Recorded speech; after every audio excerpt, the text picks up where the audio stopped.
Hey guys, I want to talk about YouTube analytics, and I don't know, I've never done a conversation like this before, so quite frankly, I don't know how this is going to start, but yeah, I want to talk about YouTube analytics and how it can impact creativity, and in my case, negatively. I can't take credit for this concept though. I was watching a video that Rex shared with me, and it was very insightful. He had a lot of points in there that were very strong and solid that I resonated on a very deep level. It was tied around having this sense of success and accomplishment tied into the YouTube analytics. And for those that don't know, there is a metric on the YouTube Studio app where you can see how your current video is doing based on views ranked against its previous 10 videos that you released. And now it's a very informative tool. I really think it is. I think it's super valuable to see how the video is performing relative to the other videos. So it can tell you that, hey, like if your video is a 1 out of 10, that means great. You made a banger. People like this kind of content. Keep doing it. And if you make a 10 out of 10, it's like, oh, it's a signal that, hey, you're doing something wrong.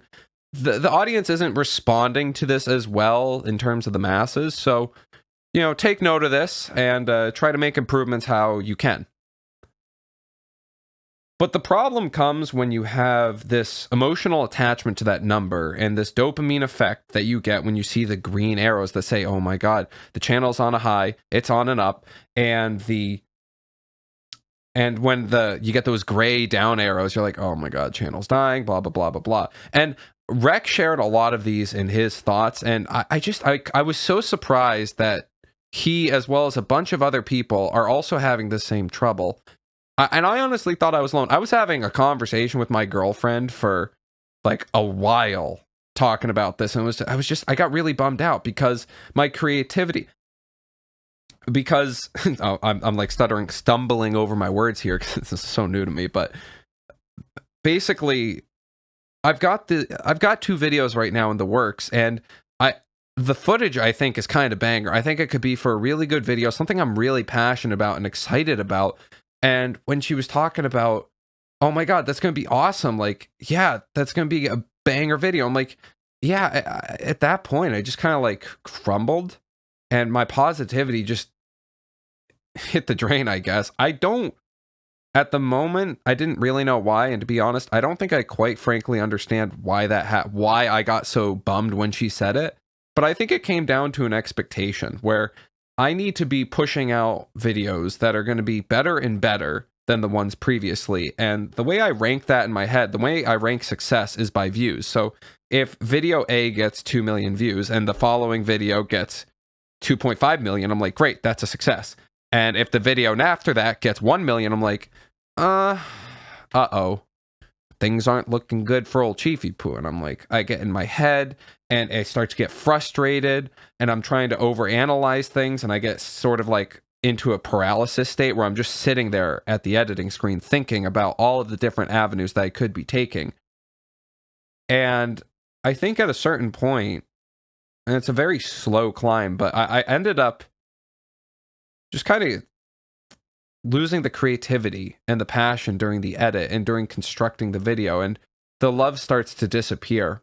I'm not saying it disappeared entirely, but I definitely noticed that with all my top performing videos, I was just making them out of passion. I just made them because I love making them, and I wasn't even concerned about their performance. But the moment I started thinking about the performance, started looking at the YouTube analytics and really analyzing them, I started to see sort of a downfall in performance and my creativity. I don't really know where I'm going. I mean, I know where I'm going with this, but God, I don't know why this is so hard to like talk. Maybe this is a good exercise to do, and I don't know, maybe I will keep doing these like sort of, I'm gonna call them vlogs, but it's really just like, I think, gameplay commentary. I'm probably gonna toss some, I don't know, some footage of me failing at parkour over and over again up on the screen. But yeah, and this is where it kind of comes back to the point. Getting back on track, this is where it gets to the point where, okay, I look at these numbers and I look at my ranking, and if it's not a 1 out of 10, which means it's the best of the best in your previous 10 videos, then that video that I uploaded is garbage. Right now, I have a video that's a 7 out of 10, and it doesn't look like it would pick up anytime soon. And I kind of expected that. I felt like the content was kind of like repetitive. There was nothing super interesting. It was more of like a reactive content where I was sort of at the whim of what happened, which is totally fine. But it sort of comes to this point where, like, I still expected it to be a 1 out of 10, which at my head, I was like, that's a catalog video. And I was logically telling myself, this will be a catalog video, but it's one I'm proud of. It's one I had a bunch of fun recording on it. But I'm still sort of beating myself up in a way about this. And again, don't really know where I'm going with this. Sort of like an outlet to publicly spew my thoughts. And the theory here is that maybe this will help. Maybe this will like give me that healthier mindset, or maybe this will make me go crazy. I don't really know. But I just love that, like, the greatest example, there's 2 great examples, and one of them is exposing this Minecraft hacker. That video that I made when I hopped on Knight's server, because he reached out to me and like he was like, hey, I got these people, they're hacking with illegal weapons, or illegal weapons are hopping onto the server. I really don't know how, and I'm not able to even get rid of them even with my op abilities. I need someone undercover to like figure that out. And I was like, oh my God, not only is this just a really cool scenario, it was just genuinely something I was passionate about, you know, like I wasn't thinking about the views. I was just thinking about having fun. And since then I've this past month, I've been like struggling so hard that I was like thinking of all these video ideas. I tried recording and I was just like, something's wrong here. And someone, I think it was Rek actually, that also told me, he was like, dude, it sounds like none of these video ideas you're making out of passion. You're making them for the view count. You're thinking about those numbers and the analytics. You're trying to hyper optimize your content and your creativity to sort of, what's the word I'm looking for? I'm like drawing a blank. I'm hyper optimizing my content to just be the perfect video. But in reality, there's no such thing as a perfect video. There's no such thing as a perfect person. Like, the perfection of the human body lies in the imperfections. That's kind of a philosophy I stand to. Yet at the same time, like, here I am, like, spouting all of that, and I'm like, oh my God, but I need the perfect YouTube video. Like, oh my God, what a crazy kid I am. Yeah, so, again, exactly not sure where I'm going with this, and I'm sort of using, and of course these thoughts are going to be extremely jumbled, and I actually don't expect anyone to watch this, or many people to watch this. I'm just going to upload this and just talk, and hopefully to accomplish 2 goals. Number 1 is to sort of, yes, unravel these thoughts and allow this as an outlet to sort of allow myself to be a bit more open and honest and just understanding, because, you know, I want to make sure I'm staying, I want to play YouTube for the long game, so I want to make sure I'm making content the healthiest way possible. Like with lifting weights, like, yeah, I want to lift weights and eat healthy. I'm not about to take vitamin S steroids and just juice up and maybe have, you know, hormonal consequences down the line. Not really the thing I want to do. Same thing with YouTube.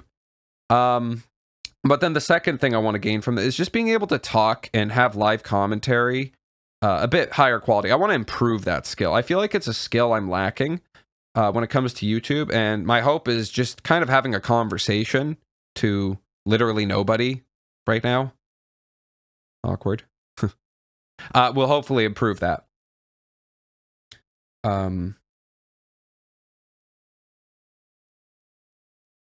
Yeah, at the end of the day, I don't really know if any of this made sense, but I'm going to try to do these a bit more frequently. But it's also, by the way, not all bad. Like, ever since Rek told me that I wasn't making things out of passion, it was sort of like a clicking point in my head. And I've actually had a few video ideas that I've been working on that I am very passionate about, and I think I'm doing them out of love. And I don't think I'm thinking about the performance as much in the analytics, but maybe I am. It's tough because it's like, I didn't even realize that I was trying to hyper optimize my content earlier this month until I was told I was, and I was like too far, and it was like a very slow crawl. Like, it's kind of like your hair. You never really expect to see a big growth in your hair because you're with it every day. And so for me, I'm with my YouTube content every day. I'm with my mind every day, thinking about YouTube, about how to make videos and what I can do to make better. And it's funny because all of this being said, I still really appreciate the analytics, and I think it is a powerful tool. But I also think as humans who have an emotional bias, we come with the flaw of taking this data and digesting it in an emotional response and using it to fuel our emotional triggers and insecurities and biases. So I think this is just also a learning experience to say, hey, if this video is a 1 or a 10 out of 10, great. Take that in as you will, but keep trying to make content and just stay passionate, stay creative about it. Don't let the data control the creativity, is I think the lesson for me to take away from this entire however many minute long ramble. Whew. Well, I hope that made sense. And if it didn't, I'm sorry that you wasted, again, however many minutes of your time. But yeah, if it did make sense, wow. Kind of PogChamp. See ya.